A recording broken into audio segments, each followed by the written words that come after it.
How did Mugabe gain power? Have you ever wondered how Robert Mugabe rose to power in Zimbabwe? His journey is a fascinating mix of political struggle, ideology, and historical context. Mugabe's ascent can be traced back to his involvement in anti-colonial movements, which were heavily influenced by communist ideology. Initially, Mugabe joined the Zimbabwe African People's Union, a group that fought against white minority rule in Rhodesia, now known as Zimbabwe. This organization had strong ties to the Soviet Union and aimed to mobilize urban workers. However, ideological differences led to a split, and Mugabe became a prominent figure in the Zimbabwe African National Union. This new group leaned more towards China and focused on rallying the rural peasantry. Mugabe's political journey took a significant turn when he was imprisoned for nearly a decade due to his anti-government activities. While behind bars, he immersed himself in Marxist-Leninist ideology. He became convinced that socialism was the key to liberating Zimbabwe and shaping its future.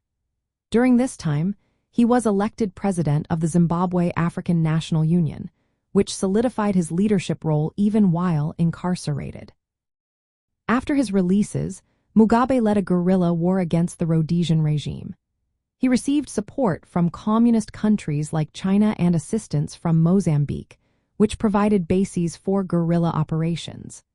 His leadership style emphasized unity among revolutionary forces under socialist principles, setting him apart from rival leaders who were seen as self-serving.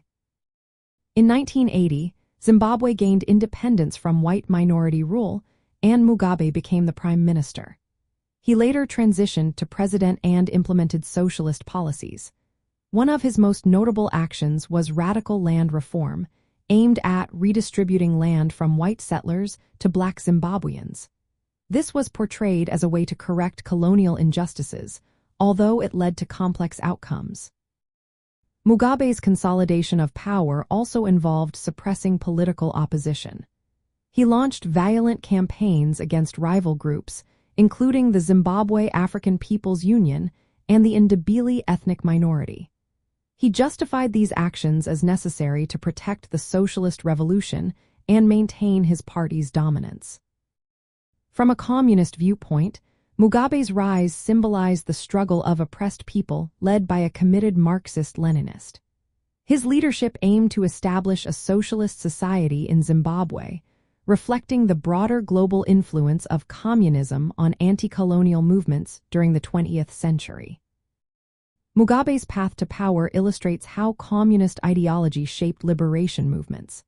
It emphasized armed struggle, mass mobilization of the peasantry and working class, and the establishment of a one-party state to guide the transition to socialism. His leadership also highlights the challenges faced by post-colonial states in balancing revolutionary ideals with the realities of governance.